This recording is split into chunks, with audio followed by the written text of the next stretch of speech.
Programme de l'Université de Bordeaux III, M. Hermann, un philosophe du Nord, Emmanuel Kant. Avant de parler d'Emmanuel Kant, il serait utile de situer la philosophie fondamentale du XVIIe et XVIIIe siècle dans l'évolution générale de la philosophie européenne. On sait que la philosophie, c'est-à-dire une enquête sur le sens et les finalités du monde, de la nature, de l'homme, conduite selon les règles de la raison et par la déduction rationnelle, la philosophie atteint un premier apogée dans la civilisation grecque antique avec les œuvres de Platon et d'Aristote. La philosophie européenne de l'époque moderne, du XVIe et XVIIIe siècle, est l'héritière directe de cette philosophie grecque. Elle part du point où la pensée grecque en était arrivée et, à partir de là, développe des problématiques nouvelles, mais qui restent au fond dans le même cadre. Entre les deux époques se place tout le Moyen-Âge européen, moment de civilisation, d'une civilisation profondément religieuse, profondément imprégnée par la perception religieuse du monde. Ce qui distingue peut-être l'Europe chrétienne des autres grandes civilisations religieuses, c'est que, justement, le christianisme n'a jamais répudié l'usage de la raison, la rationalité, la démarche rationnelle pour s'interroger sur le monde et les choses. Et la philosophie, dans son héritage grec, existe toujours tout au long du Moyen-Âge. Elle existe, mais dans une position subordonnée, un peu annexe à la démarche essentielle qui est la théologie, l'interrogation sur Dieu et sur l'ordre du monde, l'ordre de la création voulu par Dieu. Et au fond, jusqu'à la fin du Moyen-Âge, si la philosophie a sa place dans la civilisation européenne, c'est un peu comme une science annexe de la théologie rationnelle. Que se passe-t-il de nouveau avec l'époque moderne, au XVIe et XVIIe siècle? Eh bien, au fond, on peut dire que la révolution essentielle qui conduira vers la philosophie contemporaine débute avec Descartes et l'œuvre à la fois scientifique et philosophique de Descartes. Bien entendu, tout au long du XVIe siècle, on peut réciter un certain nombre de grands philosophes européens, mais au fond, c'est un pas décisif qui est franchi avec Descartes, et toute la philosophie européenne du XVIIe et du XVIIIe siècle, au fond, suit la voie indiquée, les voies nouvelles, les voies novatrices indiquées par Descartes. La transformation, par rapport au Moyen-Âge et par rapport à la philosophie grecque, a deux origines. D'une part, c'est justement l'éclosion au XVIIe siècle des sciences, au sens où nous entendons aujourd'hui le mot science de la nature et démarche scientifique. Apparition donc au XVIIe siècle des mathématiques, de l'astronomie, début de la physique, telles qu'elles existent toujours aujourd'hui. Au XVIIIe siècle, apparition des premières sciences de la vie constituées en savoir scientifique méthodique et avec une démarche scientifique assurée, que sont la botanique, la zoologie et à la fin du siècle, la chimie. Et c'est au fond tout ce qu'apprend de nouveau, c'est le regard nouveau sur le monde que suscite la démarche scientifique moderne, c'est tout le changement de l'appréhension intellectuelle du monde que provoque la naissance des sciences telles que nous les connaissons toujours aujourd'hui, qui va complètement infléchir l'orientation de la philosophie. Alors, à partir de ce moment-là, évidemment, la philosophie, tout au long du XVIIe, XVIIIe siècle, est une interrogation fondamentale sur la nature et la validité de la connaissance, sur la relation entre les idées, les concepts intellectuels par lesquels l'homme appréhende le monde et la réalité des choses. Et en même temps, cette philosophie tout de même garde un lien avec la vieille tradition médiévale parce qu'elle éprouve toujours le besoin de fonder en dernier ressort sa légitimité, la légitimité de sa démarche et ses principes essentiels sur l'existence de Dieu et sur le monde religieux.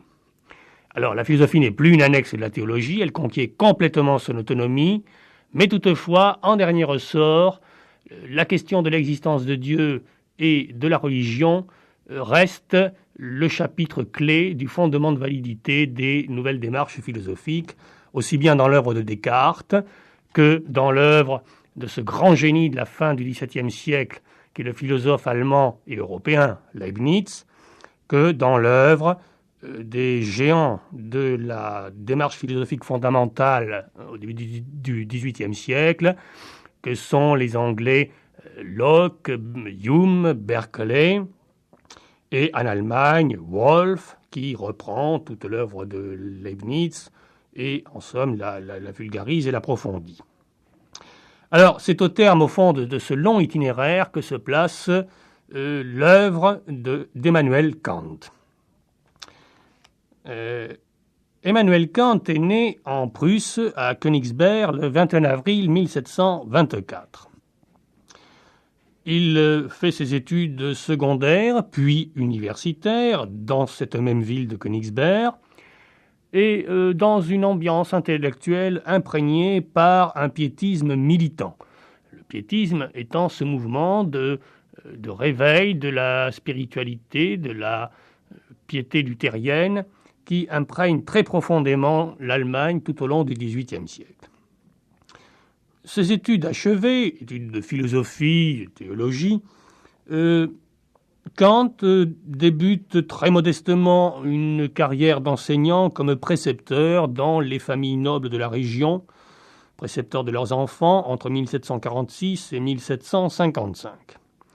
En 1755, il a donc 31 ans, il commence à enseigner à l'université, mais aux rangs les plus humbles, et en somme comme chargé de cours auxiliaire, surnuméraire, sans aucun titre particulier. Puis, il poursuit lentement sa carrière, il gravit un à un les degrés, les échelons, et en 1770, après soutenance de sa thèse de philosophie, il devient professeur titulaire de la chaire de logique et de métaphysique dans cette université de Königsberg. À partir de 1770, il enseigne toujours à Königsberg jusqu'en 1796, donc jusqu'à 72 ans, et il mourra dans sa ville natale le 12 février 1804 à 80 ans. Voilà donc, à première vue, une carrière tout à fait curieuse pour un philosophe de réputation universelle et un grand classique de l'histoire de la pensée européenne. Voilà un homme qui, au fond, a toutes les apparences d'un petit professeur médiocre d'une université très provinciale dans l'Europe du XVIIIe siècle. Un homme qui, à la différence de la plupart des grands penseurs du XVIIe, XVIIIe siècle, un homme qui n'a pas voyagé à travers toute l'Europe, qui n'a pas eu une carrière cosmopolite dans la République des lettres européennes, qui ne s'est pas déplacé à travers la France, l'Angleterre, l'Italie, il est resté tranquillement toute sa vie dans sa Prusse natale. Donc toutes les apparences d'une carrière banale et très provinciale. Du point de vue de l'activité intellectuelle, la vie d'Emmanuel Kant se divise en deux grandes phases. La première, jusqu'en 1770, avant qu'il soutienne sa thèse, qu'il obtienne une chaire dans son université, témoigne de curiosités intellectuelles extrêmement diverses, variées, polyvalentes, Il s'intéresse bien sûr à la philosophie, à la théologie, mais également à la physique, à la géographie, à l'astronomie, et il publie de nombreux traités, opuscules dans tous les domaines. Et il importe de souligner que, sur le plan philosophique, Kant a été formé dans la tradition intellectuelle de Wolff, et donc indirectement dans l'héritage du grand Leibniz de la fin du XVIIe siècle. Mais il n'est pas simplement un philosophe, et d'ailleurs, comme Leibniz lui-même, et comme beaucoup de grands penseurs du XVIIe et XVIIIe siècle, il a une connaissance directe, précise, de la vie scientifique de son époque, et il est lui-même capable de participer activement, de façon créatrice, à cette vie scientifique. Voyons donc que, comme la plupart des grands intellectuels du XVIIe et XVIIIe siècle, Emmanuel Kant, au départ, n'est pas du tout victime de cette spécialisation étroite des domaines de connaissances qui s'instaurera plus tard au XIXe siècle.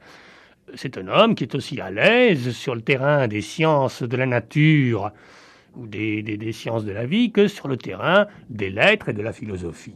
En tout cas, souci et culture très profonde dans les différentes sciences de son temps, et Emmanuel Kant avait une connaissance très précise, très exacte des progrès de la démarche scientifique dans les différents domaines à son époque. Ceci est très important à rappeler, car il est évident que cette connaissance de l'activité scientifique contemporaine conférera à ces considérations philosophiques sur les modes de connaissance une base tout de même très ferme, très solide. Il ne se lancera pas dans des théories aventurées ou légères en discordance avec les réalités de l'époque. Tâchons maintenant d'exposer les linéaments fondamentaux de sa doctrine. Il a publié tout de même un très grand nombre d'œuvres, j'ai dit jusqu'en 1870, toutes sortes de traités opuscules divers, à partir de 1770 jusqu'en 1780, il mûrit sa philosophie personnelle, sous l'influence critique de philosophes anglais Hume et du français Jean-Jacques Rousseau. Et il débute la publication de son œuvre personnelle à partir de 1781 avec ce premier grand ouvrage fondamental qu'est la critique de la raison pure. À la critique de la raison pure se rattache un deuxième ouvrage qui se rattache très étroitement, publié en 1783. Il s'agit des Prolégomènes à toute métaphysique future. Voilà donc un premier ensemble de 2 livres qui répond à une finalité bien précise.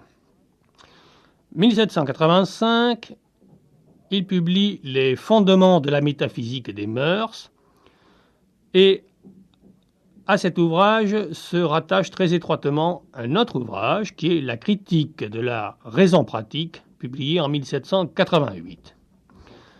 Enfin, un troisième domaine de son champ d'exposition, son champ d'exposé est constitué par 2 ouvrages, la critique de la faculté de juger, publié en 1790, enfin, et pour conclure, en 1793, le traité intitulé « La religion dans les limites de la simple raison ».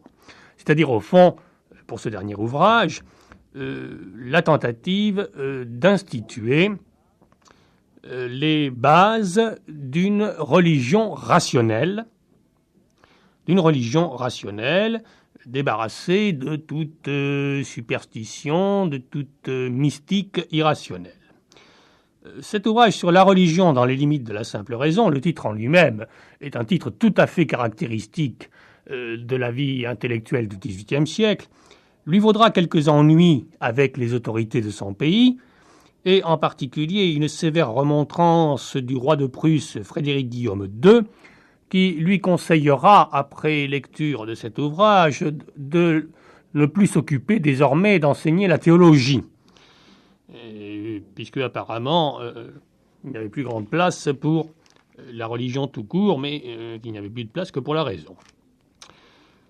Sa doctrine comporte deux grands volets. Elle est d'une part une théorie de la connaissance et d'autre part une théorie de la morale et de l'action. Une théorie de la connaissance.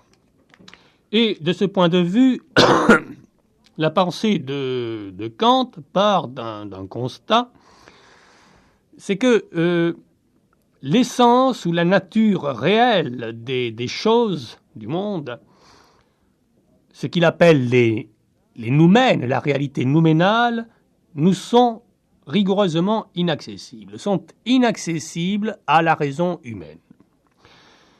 En affirmant que l'essence ou la nature réelle des choses nous sont inaccessibles, Emmanuel Kant, au fond, tire un constat, c'est que tous les efforts de la philosophie européenne, depuis l'Antiquité grecque jusqu'au milieu du XVIIIe siècle, tous les efforts de cette philosophie pour tenter de saisir la réalité essentielle et fondamentale des choses par-delà les apparences physiques, tous ces efforts sont vains, nuls et voués à l'échec. Autrement dit, ce point de vue ici d'Emmanuel Kant postule que la métaphysique est une entreprise intellectuelle rigoureusement impossible pour la raison humaine, étant donné les caractéristiques de cette raison humaine.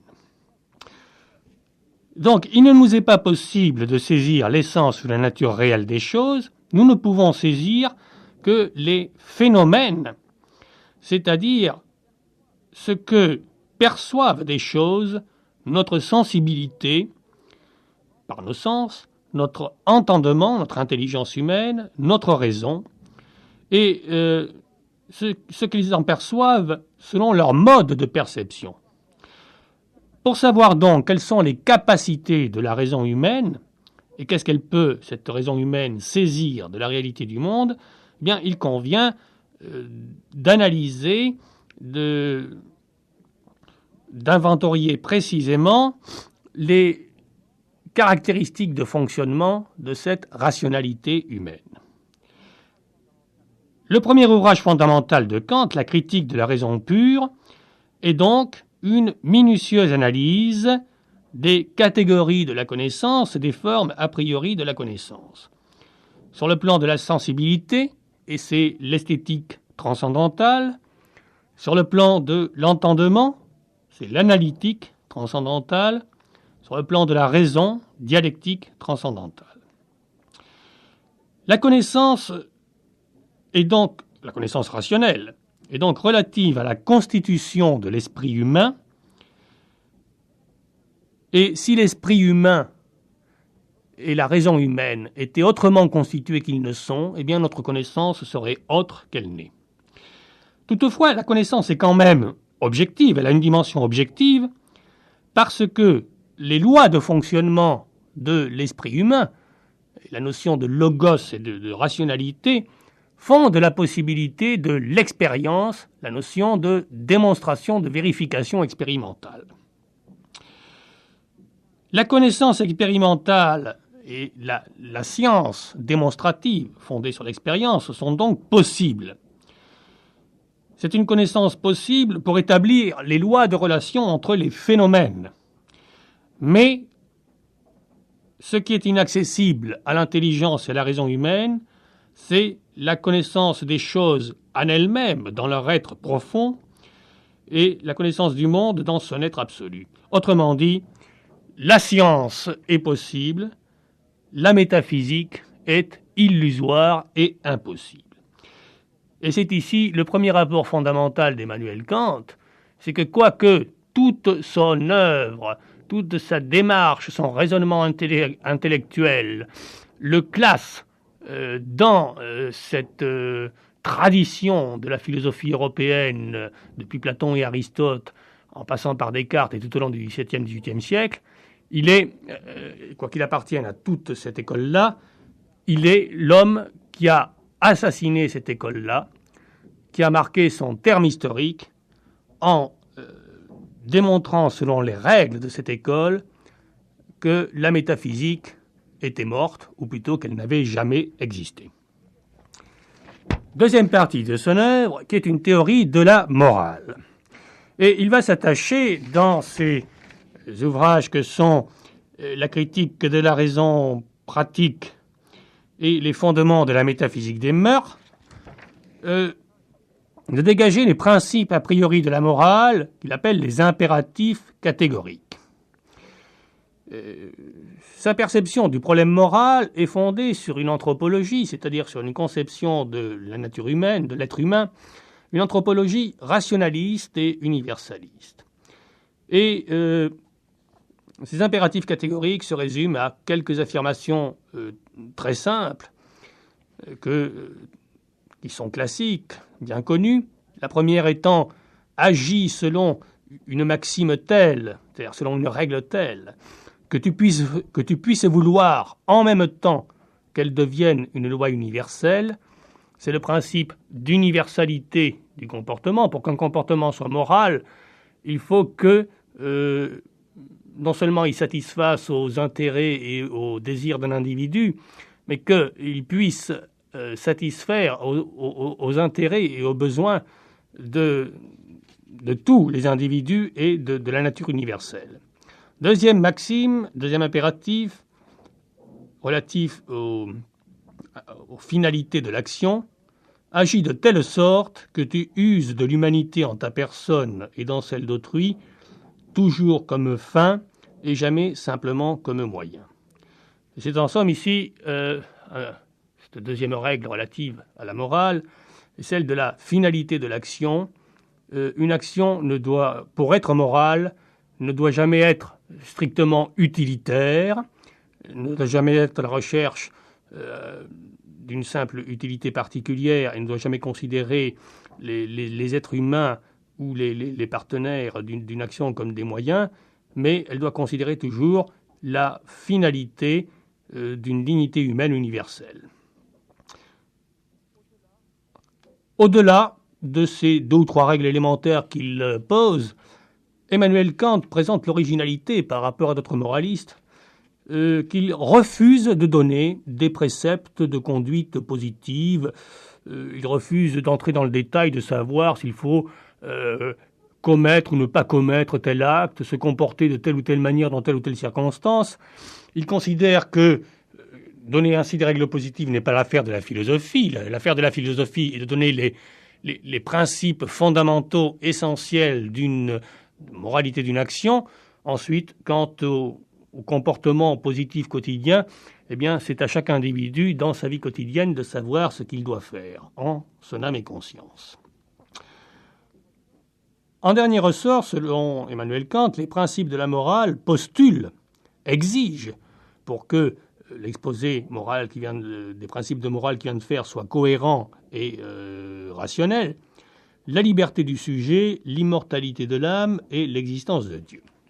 C'est ici un point assez curieux et peut-être faible de la pensée d'Emmanuel Kant, c'est que, à la différence de ses prédécesseurs du médiévaux ou du XVIIe, XVIIIe siècle, il ne valide pas ces principes moraux et l'exigence morale à partir de l'existence de Dieu. C'est-à-dire, il ne se sert pas d'une existence de Dieu et de la religion pour démontrer, justifier la nécessité d'une morale, mais il part de la morale et à partir de la morale, il induit la preuve d'une existence de Dieu.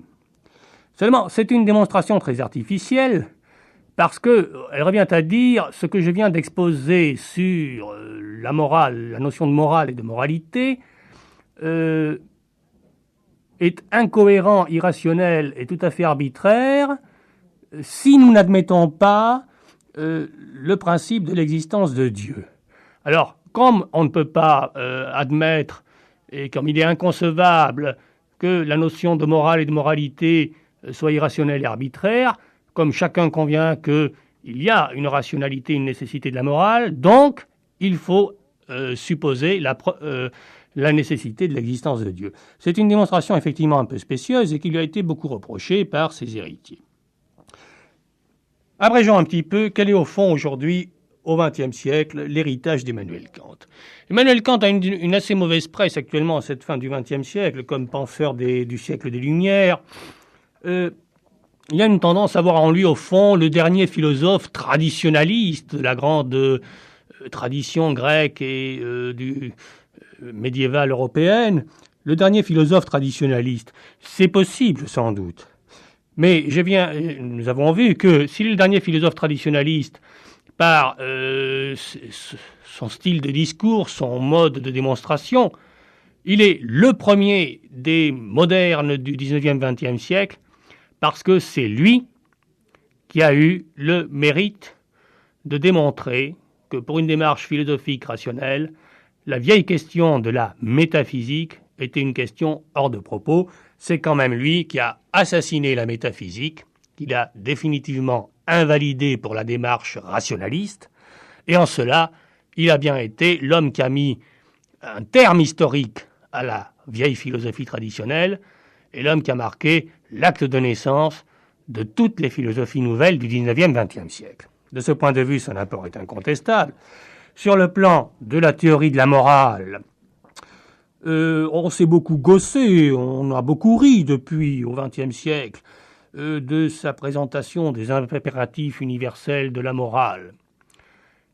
Assurément, mais constatons simplement que tous les penseurs du 19e, 20e siècle qui ont prétendu fonder une morale non religieuse, donc une morale fondée sur la simple humanité et la simple raison humaine,